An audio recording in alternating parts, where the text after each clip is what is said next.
There is no oil in this desert, only dead wood. A meager substitute, yet important enough to fuel rivalry between the tribes.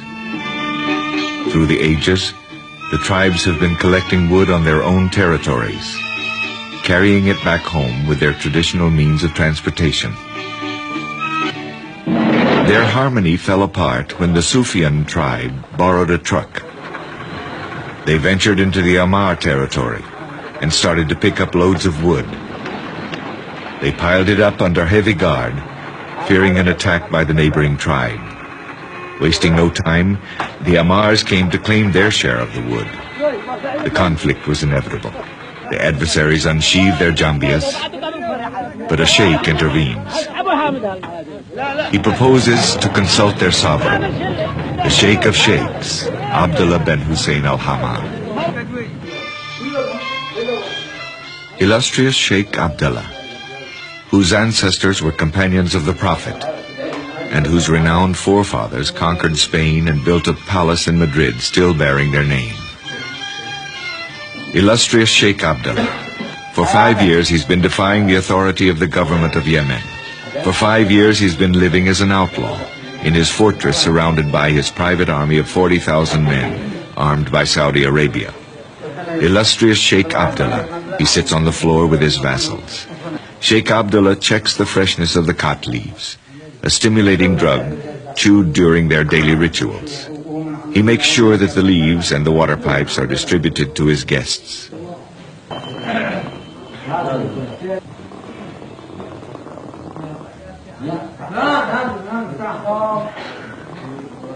The Sufyans want justice to be done regarding the 2 killings committed by the Ammar who stole the wood piled along the road.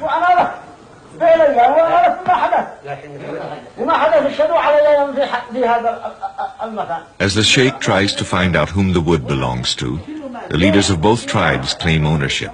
The Sheikh concludes, his militia spotted the tracks the vehicles of the Sufyans left behind in the Ammar desert. However, the Ammar had no right to seek revenge. The Sheikh alone is in charge of justice. A deep silence fills the room. Everybody, under the influence, stares at the Sheikh, trying to guess the sentence. Sheikh Abdullah hands over his judgment in an airmail envelope. A judgment worthy of King Solomon. 2 sheikhs from each tribe will go to jail. They will be locked up in the same cell until they come to an agreement. The decision is irreversible. The shackle on their feet, the prisoners are locked up in one of the wells of the citadel. Every day, members of both tribes come to encourage the sheikhs to settle their dispute.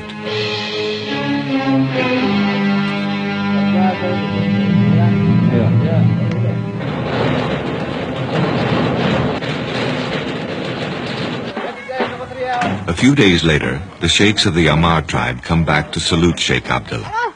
They tell him that the prisoners have settled their dispute. They ask him to set the prisoners free and to accompany them to the mountains to meet with the Sufyans. Sheikh Abdullah accepts, to the great joy of his vassals.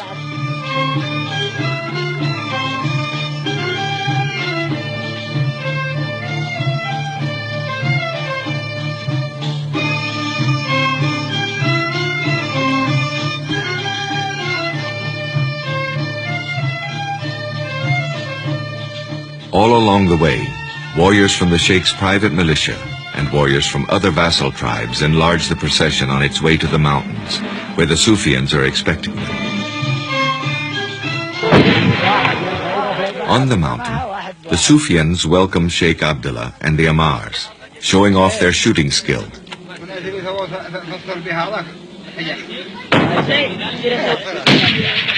While the Sufyans and the Ammars are displaying their prowess as warriors, the sheikhs of both tribes explain to Sheikh Abdullah how the prisoners came to an agreement.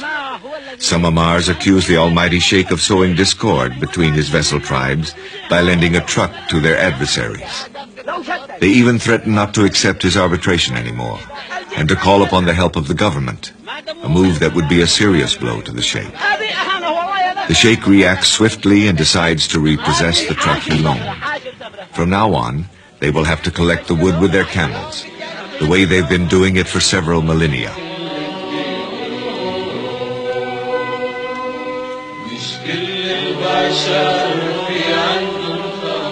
The only thing left to do for the Ammars and the Sufyans is to meditate over the decision of the Sheikh and to contemplate the savage beauty of the desert, where so much blood has been shed and will be shed, until the next judgment of Abdullah ben Hussein al-Hammar, chief of the mighty tribe of the Hashid, the free men of northern Yemen.